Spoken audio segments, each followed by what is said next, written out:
lo conoce mucho mejor que yo, no es lo mismo el despliegue operativo que se hace para controlar, para hacer puestos de control en carreteras, para controlar, por ejemplo, insumos químicos, que para controlar pozas o entrar a interdictar cosas.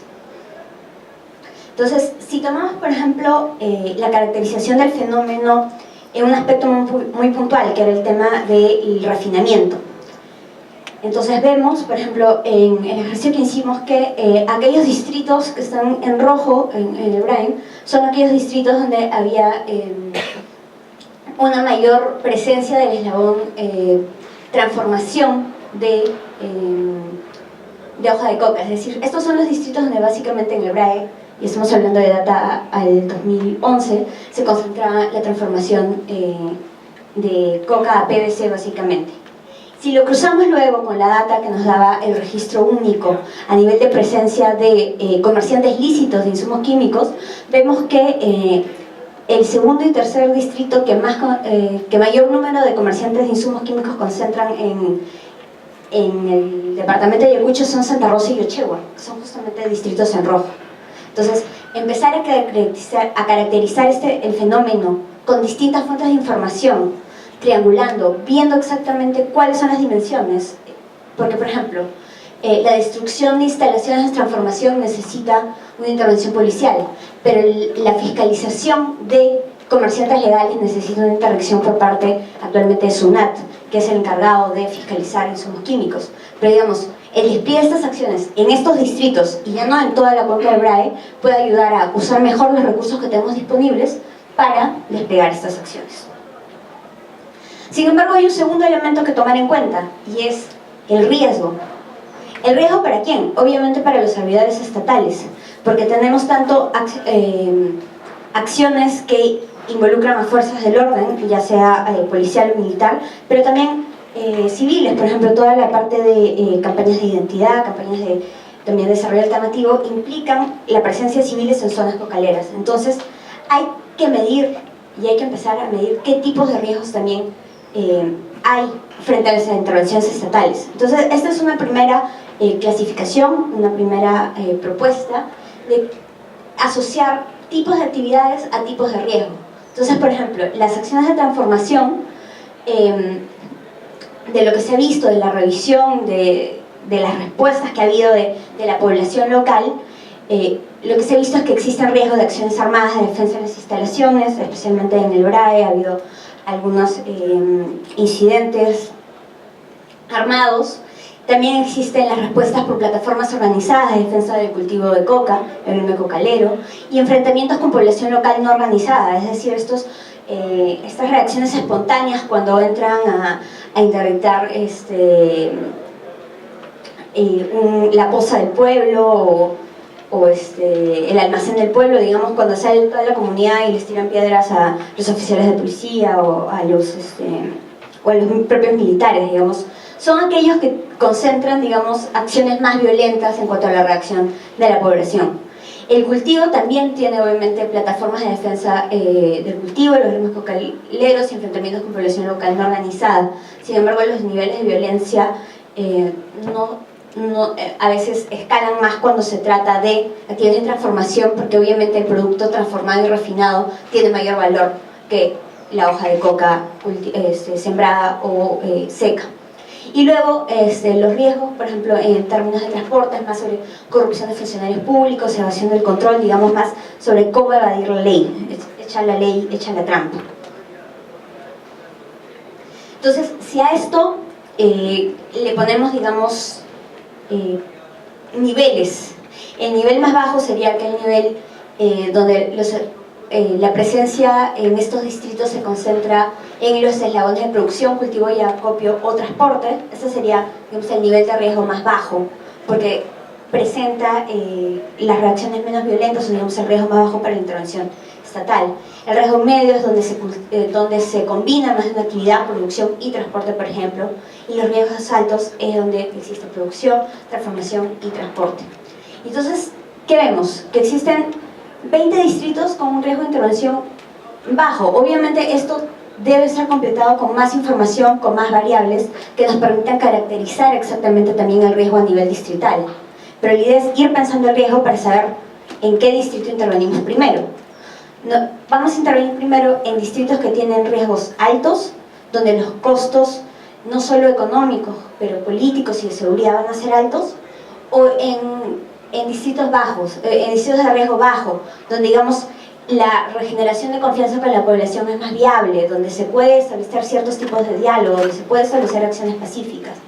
Entonces, eso también es algo que proponemos empezar a pensar y que se empieza a pensar desde el Estado. Es cómo escogemos dónde intervenimos primero. Y en ese sentido, la intervención que se cerró, o bueno, que al fin se logró incursionar en el Monzón el año pasado, es una muestra de cómo empíricamente y probablemente no necesariamente dibujándolo, planeándolo, pero funciona este modelo. Es decir, el Monzón es un trabajo sostenido donde primero se empezaron con los lugares digamos un poco más alejados del corazón, que era este distrito emblemático que era el Monzón, y poco a poco se fue trabajando una estrategia de ahogamiento, es decir, poco a poco se fue cortando las redes, convenciendo más a los distritos adyacentes de cambiar hacia un modelo de producción lícita hasta poder llegar al distrito con el grado más alto, o sea, de riesgo para la intervención pública. El Monzón antes decía que era tierra de nadie, que nadie intervenía ahí, y sin embargo, en el 2013 el Estado logró entrar al Monzón. Entonces, y bueno, y ya para cerrar, es importante que la intervención estatal en materia antidrogas tiene que ser obviamente una acción integral, es decir, todos estos componentes que les presenté no es que vayan por cuerdas separadas, tienen que ser coordinadas y tienen que ir juntas. Sin embargo, hay que priorizar cuál desplegamos primero, cuál después, cuáles van juntos y en qué contextos van juntos. La idea es que no hay una receta única finalmente y hay que evaluar los contextos de cada uno de estos distritos, incluso a nivel de comunidades. Y por eso es importante pensar en metodologías desde el Estado, metodologías que no sean necesariamente más costosas o que impliquen más esfuerzos de recolectar información, pero que con la información disponible, con la información que las distintas instituciones ya tienen, empezar a pensar metodologías para priorizar y focalizar la acción estatal. Este modelo de priorización nosotros proponemos que se haga en base a dos cosas. Uno, las características del fenómeno, comprendido desde una lógica de cadena de valor, y dos, desde las afectaciones a la seguridad humana que este fenómeno implica. Y tres, que se empiece también a medir el riesgo que tienen cada una de estas acciones estatales para también ir priorizando el despliegue territorial. Asimismo, para la construcción justamente de estos enfoques tanto de caracterización del fenómeno como de priorización de las intervenciones, es necesario mejorar nuestra información. Mejorar nuestra información significa mejorar su fiabilidad, su confiabilidad, pero también la manera en la que se procesa. Tenemos, y eso nos pasa en muchas intervenciones, en muchas instituciones estatales, no solo en temas de seguridad, sino transporte, salud, en fin, que se recoge mucha información, pero el nivel de información que se procesa es muy distinto. Lo que entra y lo que sale, hay una gran distancia. Hay información que está recogida, que es valiosa a nivel distrital y que sin embargo no se procesa así. Nuestras estadísticas y lo que revelan, por ejemplo, las estadísticas policiales, algunas estadísticas de vida, se hacen a nivel nacional y a nivel departamental. Sin embargo, estar ante un fenómeno que es muy territorial y que tiene mucho que ver con su implicación en el territorio, lo que proponemos es que también esta información a nivel territorial tenga una relevancia y le dé una relevancia desde las distintas instituciones que trabajan en la política antidrogas en nuestro país.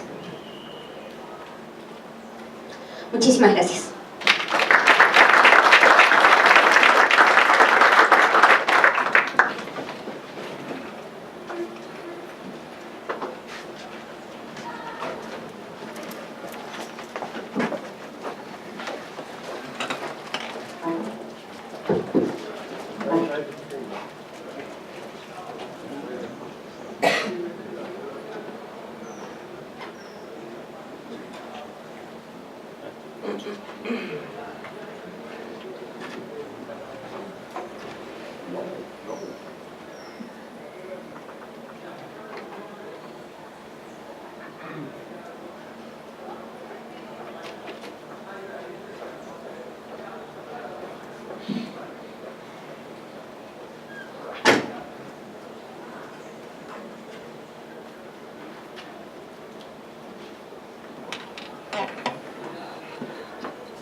Buenas tardes, gracias a la Escuela de Gobierno por la invitación.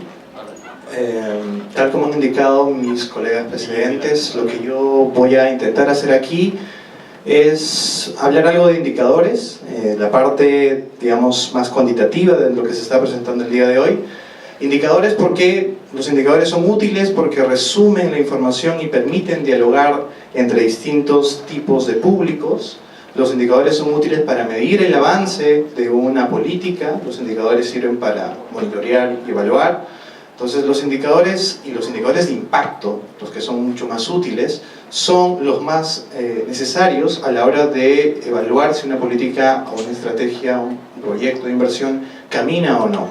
Entonces los indicadores de impacto en materia de drogas no se han desarrollado de manera profunda, y de lo que uno puede hacer una revisión de la literatura, uno va a poder encontrar que los indicadores son escasos, ¿no? Hay más bien indicadores relacionados con cuánto hace el Estado, cuánto trabaja, ¿no? Cuánto erradica, cuánto decomisa. Y así el Estado se pone metas que él sabe que va a cumplir, y entonces va en un círculo que lo único que alimenta es la producción operativa del Estado. Damos cuenta de la producción operativa del Estado y no de lo que se está afectando. Entonces, en esta presentación lo que se intenta es estimar cuánto de lo que hace el Estado en materia de drogas afecta al narcotráfico. Los países productores del área andina, digamos, tienen un problema de narcotráfico más o menos común. Lo ha podido explicar Fran Casas, lo ha podido explicar Sofía Vizcarra, y ellos dos se han dado cuenta de que el narcotráfico está ubicado georreferenciadamente y tiene una cadena de producción. Entonces, si nosotros ubicamos a los países del área andina, como Colombia, como Bolivia, como Perú, podemos dar cuenta que mayoritariamente lo que tenemos en nuestros territorios es cultivo de hoja de coca y, en primeros eslabones, la producción de la cocaína. Entonces, ¿qué hace el Estado para reducir esta extensión de cultivo y esta producción de PVC o de cocaína? Es la erradicación de hoja de coca y la interdicción. Tenemos dos estrategias dentro del control de oferta para poder nosotros hacerle frente al narcotráfico.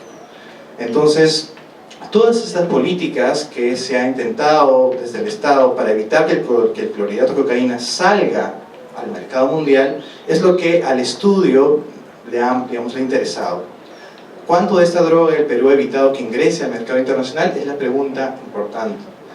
El objetivo, básicamente, de esta investigación pequeña es, primero, dar cuenta de cuánto es el aporte de la erradicación de hoja de coca, cuánto es el aporte de la interdicción, y más o menos estimar, cuantitativizar en moneda cuánto es que se le ha evitado al narcotráfico internacional hacerse luego de, digamos, traficar droga.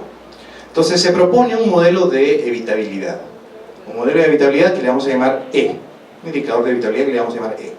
Y E, para que me sigan, se obtiene de dividir entre lo que se controla, que va a ser C, de lo que potencialmente se produce, que va a ser PP. Entonces la evitabilidad es la división de C con P y P. ¿Ok? PP se halla de la siguiente forma: es la suma de las hectáreas de hoja de coca cultivadas por 2100 entre 375. Voy a explicar luego esos dos números. Y C es la producción potencial de lo incautado más la producción potencial de lo erradicado. Quiero que se graben estas fórmulas porque luego vamos a trabajar con ellas. No es una clase de matemática, ni de estadística, ni nada por el estilo. El tema es que podamos hacer una idea de cómo se relacionan estos indicadores para luego establecer medición. Sobre la producción potencial. Sobre la producción potencial necesitamos dos pasos. El primer paso es ver el rendimiento promedio de hoja de coca seca, ¿no? En kilos, o sea, cuánto de lo que está en hectárea nos produce una cantidad de kilos. Entonces, más o menos, lo que NODC el 2013 nos propone para el 2012 es que un kilo digamos, de coca se puede sacar luego de 2100 hectáreas, nos pueden dar un kilo de coca. 2100 hectáreas, un kilo de coca. Para hallar la rentabilidad a cocaína, nos dice que se utiliza la operación, digamos, la fórmula que nos dio Breakthrough, porque estuvo trabajando Breakthrough entre el 2003 y el 2004, que establece que 375 kilogramos de hoja de coca al sol son necesarios para 1 kilogramo de cocaína. Entonces, si tenemos en un momento la rentabilidad por hectárea al cultivo de hoja de coca seca y luego tenemos la conversión entre lo que produce hoja de coca seca, de hoja de coca seca a la cocaína, podemos establecer la producción potencial. Sobre la medida de evitabilidad. ¿Qué es evitabilidad? Había dicho que es C entre P y P. La evitabilidad va de entre 0 y 1, donde 0 nos da cuenta que lo controlado es diferente a lo potencial, y eso nos diría que hay nula evitabilidad. Si obtenemos 1, eso quiere decir que C y PP es lo mismo, por eso da 1, ¿verdad? Se ha evitado totalmente. El lado de la izquierda diría que no hemos evitado nada, que no ha sido efectivo la política. 1 diría que ha sido totalmente efectivo. Evidentemente son dos polos opuestos teóricos. La idea es encontrar el dato que está en el interior. Pues bien, vamos a lo que dice la data. La data nos dice que más o menos la producción potencial desde el 2006 al 2013 va en esos números, ¿no? En el 2006 hay 280 toneladas, en el 2007 290, el pico estaría en 2012 con 417.4 y en 2013 habría una pequeña reducción de 4.4. ¿Okay? Vale dar cuenta que desde el 2011 al 2013, en este cálculo de la producción potencial, se ha contabilizado la cantidad de hoja de hectárea de coca erradicada, para poder dar cuenta que en el año, digamos, se ha producido potencialmente en todos los meses la suma entre lo que UNODC detecta a fin de año y lo que ha reportado el CORA con sus actividades de erradicación. Entonces, los últimos años, por eso es que tienen decimales, tratan de ser más exactos a la realidad. ¿Cuánto es lo que hemos controlado? ¿No? Lo controlado habíamos dicho que era la suma de la producción potencial con lo erradicado y lo otro con lo que se ha interdictado. Encontramos que la suma es para el 2013 147.39 toneladas, donde digamos, el que tiene mayor cuota de participación es el de la erradicación con 134.10 toneladas. O sea, de este total que vemos aquí, este total hasta 147, 134, más o menos por aquí, es lo que le corresponde a la erradicación. Lo otro restante es lo que le corresponde a la incautación. O sea, estamos frente a un gráfico que nos dice que lo erradicado, al parecer, es más efectivo. Si vamos al indicador de evitabilidad, ¿se acuerdan que evitabilidad les ha dicho que iba de 0 a 1? 0 era que no se había evitado nada y 1 que se evitó completamente, porque es la división entre numerador y denominador, entre la producción potencial y lo controlado. Vemos que del 2006 al 2012, lo que tenemos es que no hemos evitado más del 30%. En 2013 tenemos un incremento. Se empieza a evitar más de lo que hacía en los últimos años. Un 35.7% se ha evitado. Esto nos da cuenta que las últimas medidas que el Estado peruano ha estado tomando han tenido un mayor efecto en los últimos 2 años. Si desagregamos el efecto que ha tenido la política en sus dos medidas, tanto erradicación, lo que está en azul, con lo de incautación, lo que está en verde, podemos dar cuenta que la erradicación es la que evita más. El 32% le corresponde a la erradicación y el 3% le corresponde a la incautación en 2013. Y si vemos en lo histórico, nos daremos cuenta que la medida de erradicación afecta a la producción potencial y por tanto afecta más. No estamos diciendo con esto que la erradicación es más efectiva, o es la mejor, sino es la que funciona más en el Perú. Es la que funciona y la que tiene más impacto cuantitativo en el Perú. Como conclusiones, es claro que, digamos, entender la vitalidad de 0 a 1 puede ser muy teórico para algunos y decir, ok, pero ¿cuánto es eso en plata? ¿Cuánto es eso en moneda? ¿Cuánto le hemos quitado al narcotráfico? ¿O cómo hemos hecho para hacer que no gane tanto? Pues, si utilizamos el costo de 1 kilo de cocaína en Cuenca Cocalera, es claro que este precio es totalmente reducido a lo que podríamos encontrar en otros mercados fuera de América Latina. Si solamente hacemos el ejercicio con el precio de kilo de cocaína en Cuenca Cocalera, podemos encontrar que el Estado peruano ha hecho que 2013 le quite o que evite que el narcotráfico tenga en su poder 217.193 millones de dólares. ¿Okay? Eso es un estimado, podríamos ponerlo en rangos, podríamos establecer otros precios, podríamos poner los precios por cada uno de los países de las rutas de tránsito y complejizar el gráfico, pero la idea con esto es dar cuenta que ha habido un incremento, sea cual sea el multiplicador, vamos a ver que la data no va a cambiar, la proporción se va a mantener.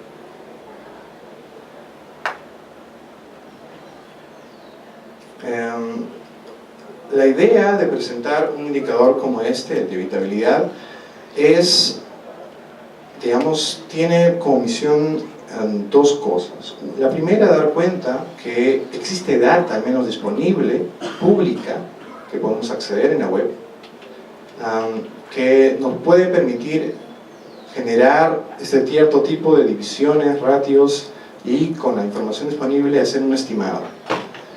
Pero a su vez nos da cuenta de las limitaciones que tiene la información para poder establecer riesgo, costo-eficacia, costo-eficiencia, costo-beneficio, costo-beneficio social, otros indicadores que se trabajan en otras ciencias y que no lo podemos hacer uso porque no tenemos información. Entonces lo que, digamos, da cuenta este estudio es de las limitaciones también de la información, o sea, existe, pero no existe tal como la queremos. La gente que estudia ciencia política acá puede dar cuenta que nos podemos descargar la base de datos de Infobop, la base de datos de RENIEC, pero no nos sirve para nuestros modelos porque tenemos que trabajarla. Entonces tenemos que trabajar información, tenemos que trabajar esa información y tenemos que generar, valga la redundancia, sistemas generadores de datos para que podamos hacer uso de más modelos y que obviamente estos modelos y esta información, esta data, esté pública para que los investigadores sociales puedan trabajar de la misma forma. Gracias. Por si acaso aquí están los anexos, si alguien quiere debatir, ahí está.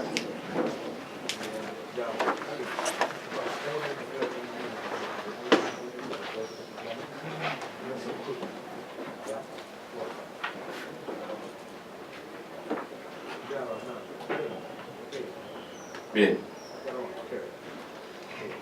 Lo que me toca a mí presentar es un trabajo que hemos ido modelando, realizando con el profesor Mujica, elementos para construir un modelo de rutas en Perú. No creo que crean ustedes que hemos decidido dedicarnos al narcotráfico y hemos comenzado a hacer un estudio de mercado para poder ver por dónde sale más rápido y se gana más. De repente cuando somos viejos nos dediquemos a eso, pero por ahora digamos, eso es el secreto.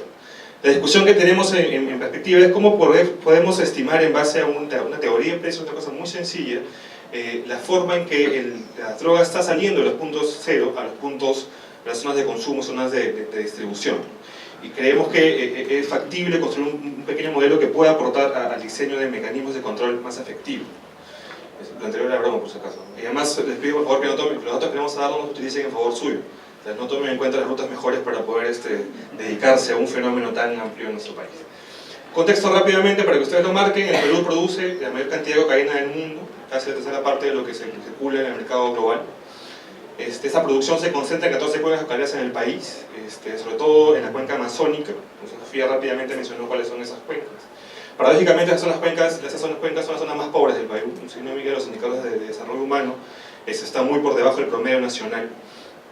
Y son zonas donde las economías agrícolas donde predomina la economía agrícola articulada a la dinámica del cultivo de hoja de coca y lamentablemente que va integrando en su producción actividades también vinculadas al refinamiento y al transporte. Entonces, es por esa razón que el Perú, como contexto, asimila los primeros eslabones de la cadena que Frank bien mencionó inicialmente.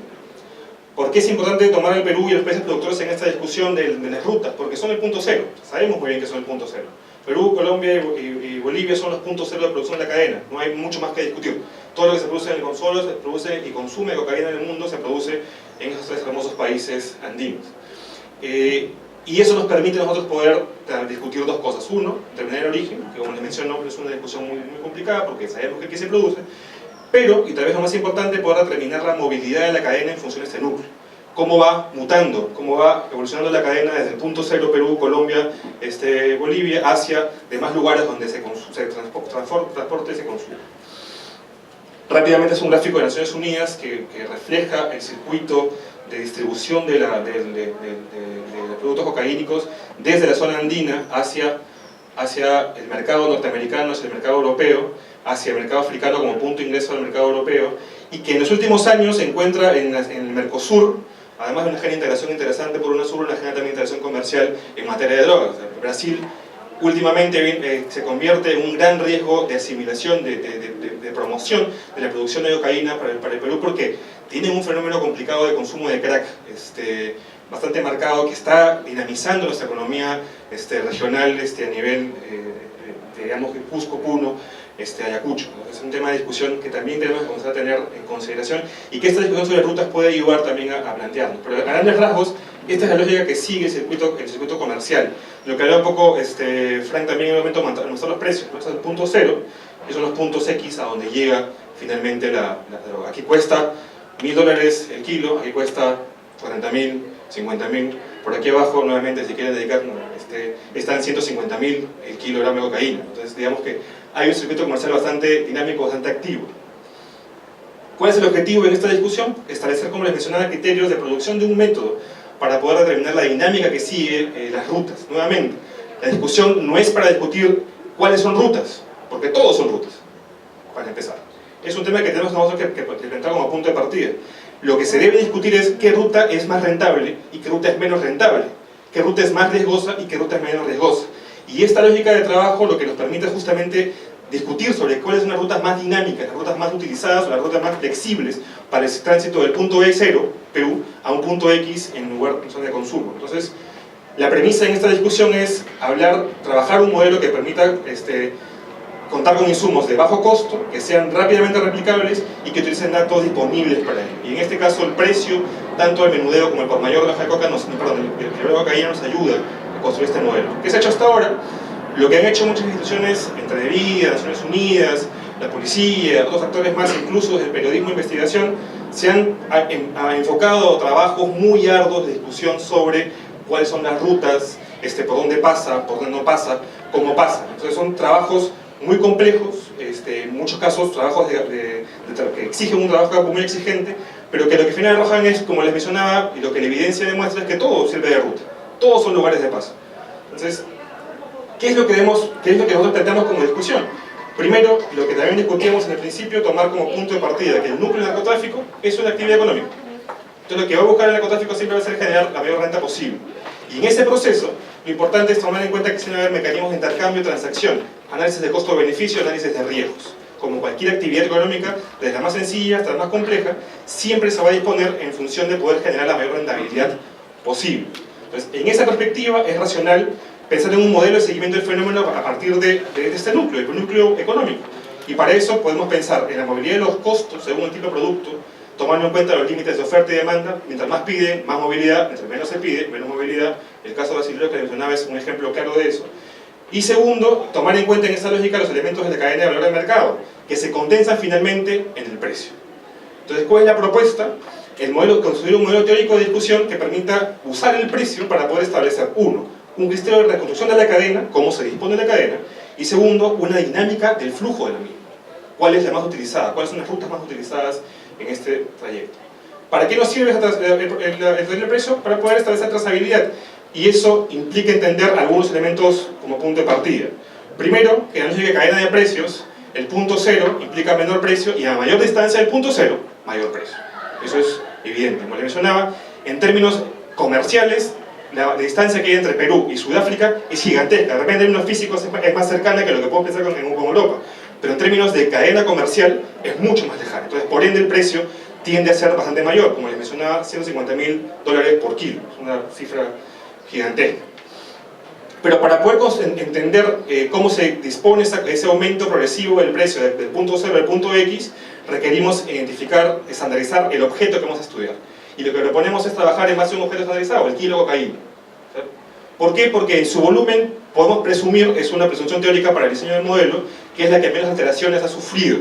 En la distribución de la cocaína de menudeo ya pasó por varias etapas en las cuales, en términos coloquiales, se le patea. La pureza de ese producto llega bastante mermada al momento a la nariz del consumidor. Pero vemos que el kilo mantiene cierto nivel de pureza, no el más alta, pero cierto nivel de pureza durante todo el trayecto. Entonces nos permite en esa línea poder utilizarlo como un objeto más específico para poder estimar, para poder utilizarlo para poder usar la estructura del precio como elemento de análisis, ¿no?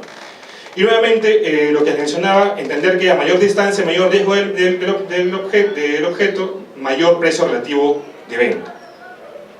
¿Con qué se cuenta actualmente? Como les mencionaba en un principio, sabemos cuál es el punto cero: Perú, Colombia, Bolivia. En Perú 14 cuencas, en esas 14 cuencas 92 distritos donde hay presencia de cultivo de esa coca y algunos menos donde hay presencia de actividad de refinamiento. Y segundo, lo que les mencionaba hace un momento, poder estandarizar el precio que vamos a utilizar para poder hacer la comparación de estructura. Entonces, para poder construir este modelo teórico, el precio es el elemento básico donde vamos a hacer el registro de ubicación relativa del objeto en el territorio. Y con esto vamos a construir tres cosas. Primero, un mapa de precios por kilogramo. Vamos a hacer un experimento solamente con el territorio nacional. Segundo, establecer en base a ese mapa una constelación de precios para poder referenciarlos. Y necesitamos, en tercer lugar, establecer algunas variables en cadena en los puntos geográficos y los precios.